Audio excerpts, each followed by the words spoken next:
Imaginez retrouver votre amour d'enfance, mais dans une situation à laquelle vous ne vous attendiez pas.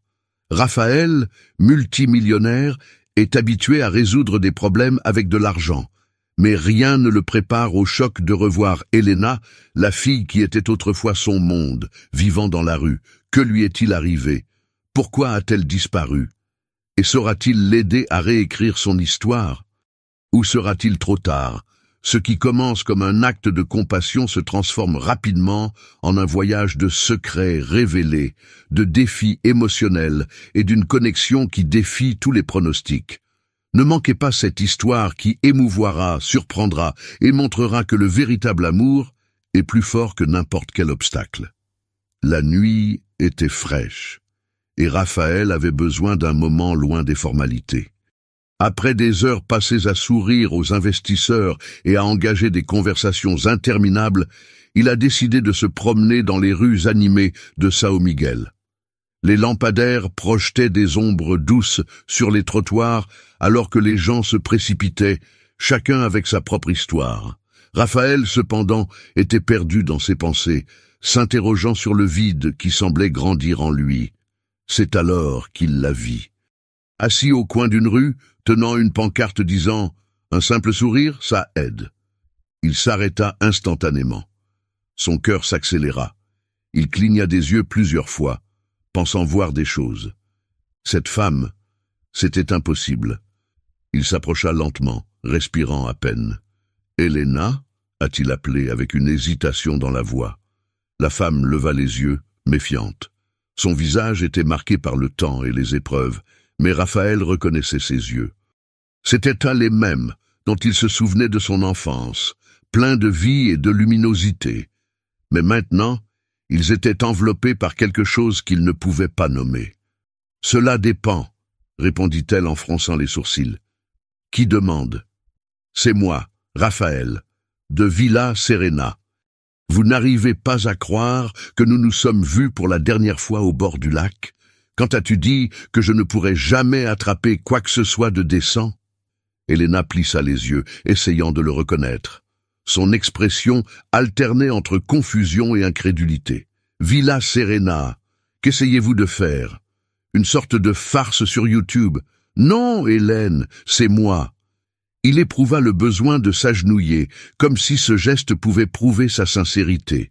« Qu'est-ce qui t'est arrivé? Comment es-tu arrivé ici ?» Elle eut un rire sec en croisant les bras. « Ce ne sont pas tes affaires, Raphaël. Et pour être honnête, je ne sais pas si je crois que c'est toi. Les gens comme vous ne marchent pas dans les rues comme celle-ci. » Raphaël sentit une oppression dans sa poitrine. Ce n'était pas seulement son état qui le mettait mal à l'aise, mais aussi le ton amer de sa voix.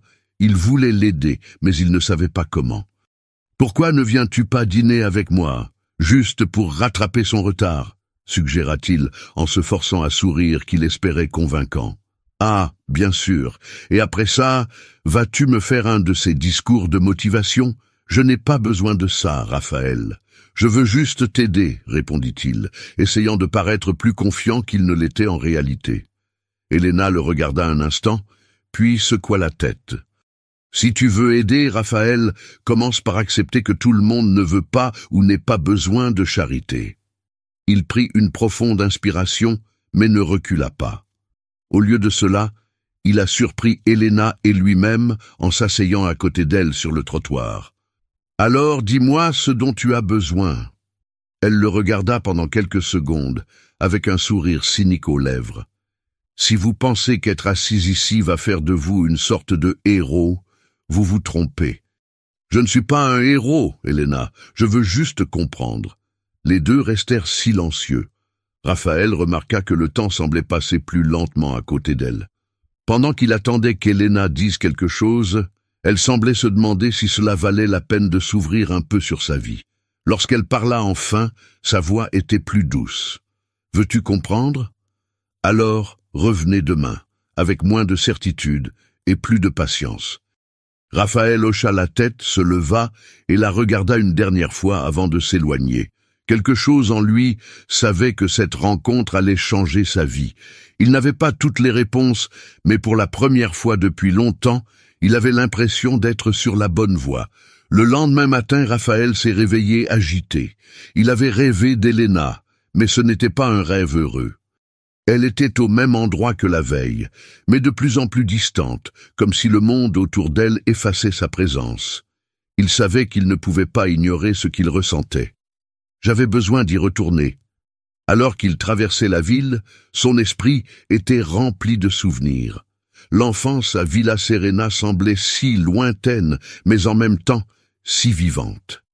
Il se souvenait du jour où Elena l'avait mis au défi de pêcher, même si elle savait qu'il était mauvais dans ce domaine.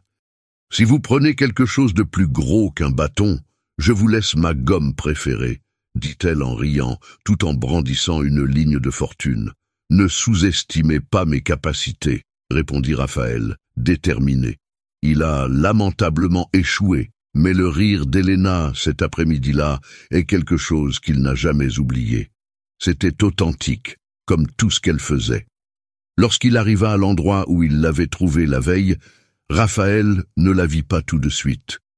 Pendant un instant, il crut qu'elle était peut-être partie, puis il remarqua un mouvement discret à côté d'un chariot poubelle.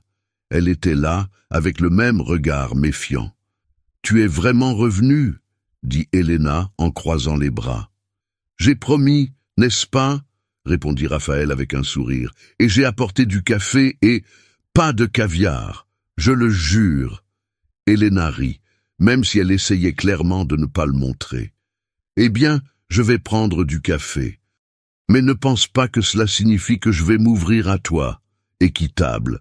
Mais qui a dit que j'étais là pour entendre ton histoire? Peut-être que je veux juste de la compagnie pour prendre un café. » Elena plissa les yeux, méfiante.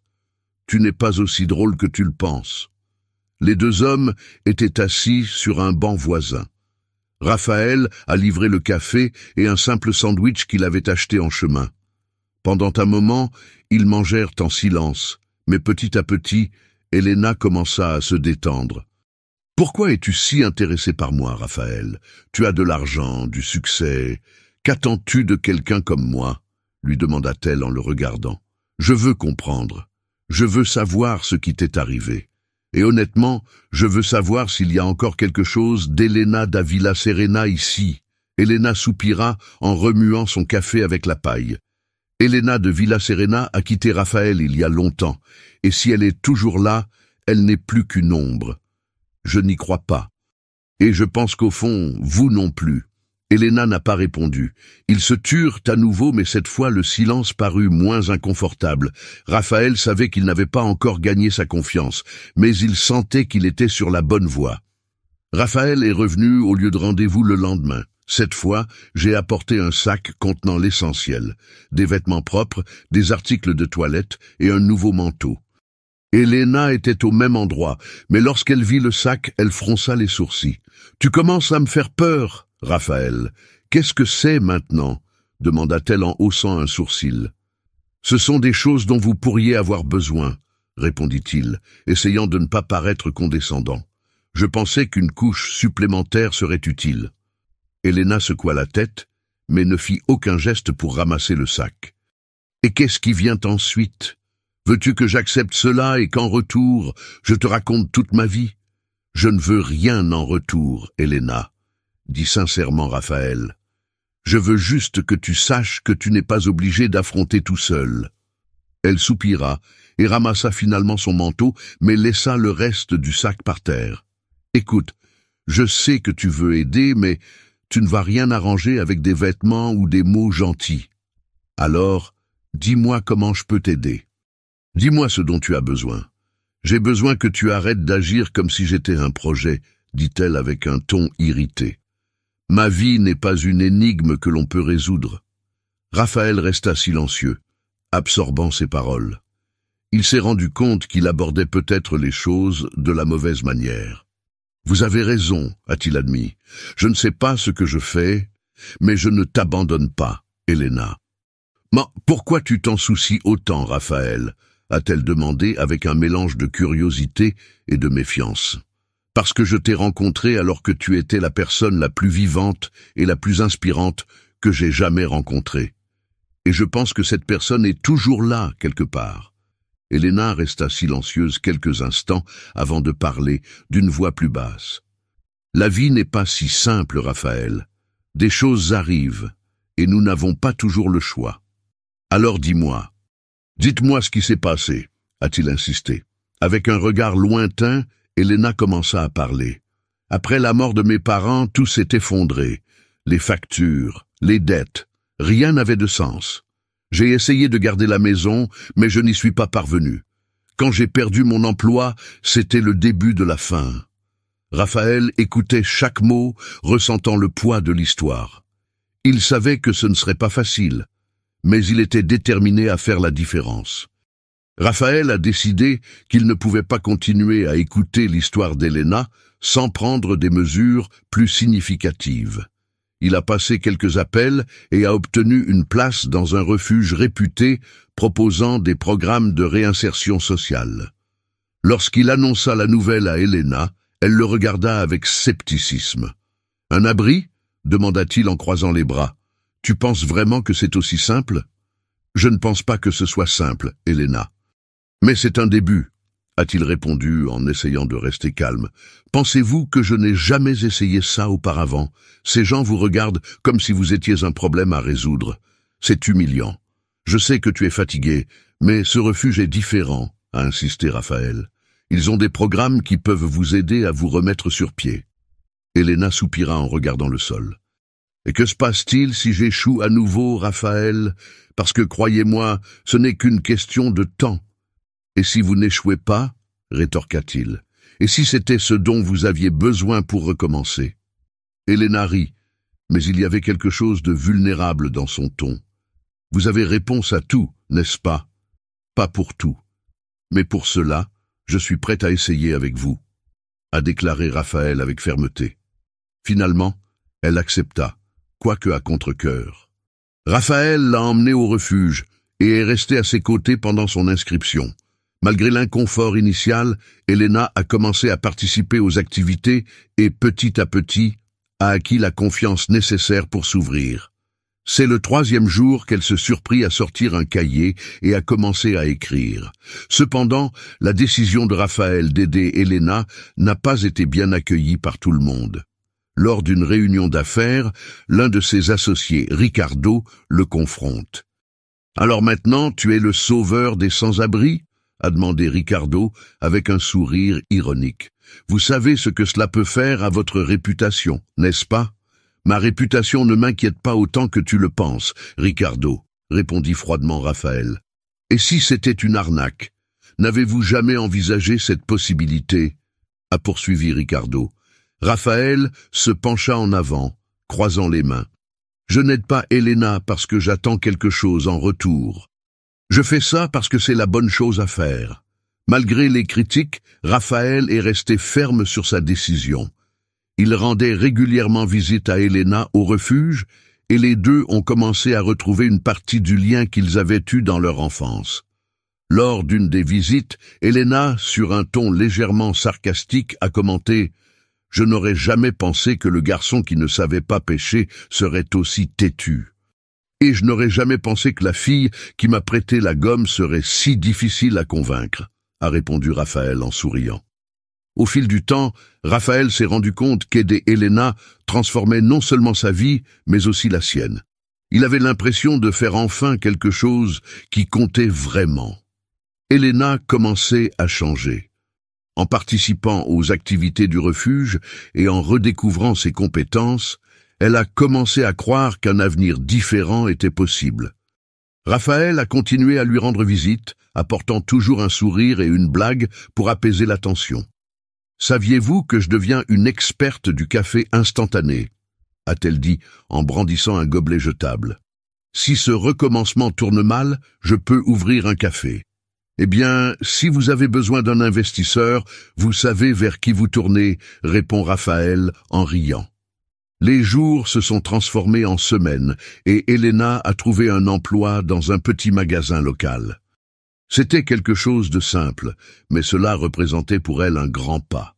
Lorsque Raphaël s'est présenté pour la première fois au magasin, elle a essayé de paraître indifférente.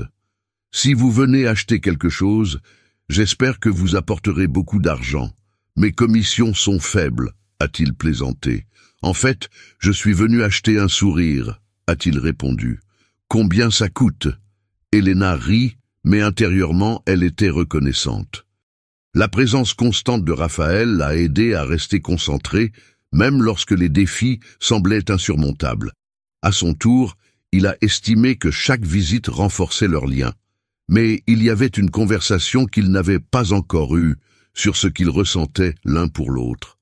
Une nuit, alors qu'ils marchaient ensemble après le travail d'Elena, Raphaël a finalement rompu le silence. « Elena, j'ai besoin de dire quelque chose », commença-t-il en s'arrêtant sur le trottoir. Elle le regarda intriguée. « Qu'est-ce que c'était? Ne me dis pas que tu prévois une autre aide importante. Non. En fait, c'est quelque chose de plus simple et de plus compliqué à la fois, » dit-il avec un sourire nerveux. J'ai réalisé que je n'avais jamais cessé de me soucier de toi. Même après toutes ces années, tu es toujours spécial pour moi. Elena resta silencieuse, analysant ses paroles. Finalement, elle a répondu « Raphaël, je ne sais pas si je peux le croire. Ma vie est toujours en désordre. Nous sommes tous un peu foirés, dit-il doucement, mais ensemble, nous pouvons trouver un sens. » Elena sourit, un sourire sincère qu'il n'avait pas vu depuis des années. « Tu as une façon ennuyeuse de me convaincre, tu sais ça? Je préfère y voir de la persévérance, » a-t-il répondu en riant. Ils décidèrent d'essayer quelque chose qu'ils pensaient tous les deux impossible, mais plus encore, ils ont créé un plan plus vaste. Ensemble, Raphaël et Elena ont fondé une organisation pour aider les personnes en situation de vulnérabilité. Elena a utilisé sa propre histoire pour inspirer les autres, tandis que Raphaël a investi ses ressources pour élargir la portée du projet. Lors de l'inauguration du premier siège social de l'organisation, Elena a prononcé un discours qui a ému tout le monde. « Si quelqu'un m'avait dit que la vie pouvait tellement changer en si peu de temps, je ne l'aurais pas cru. Mais me voilà prouvant que même dans les pires situations, il y a toujours de l'espoir. » Raphaël, à côté d'elle, la regardait avec fierté. À la fin de la cérémonie, il s'est approché et a murmuré « Elena de Villa Serena est toujours là. » Et Raphaël, qui ne savait pas pêcher, a fini par devenir quelqu'un que j'admire beaucoup, a-t-elle répondu.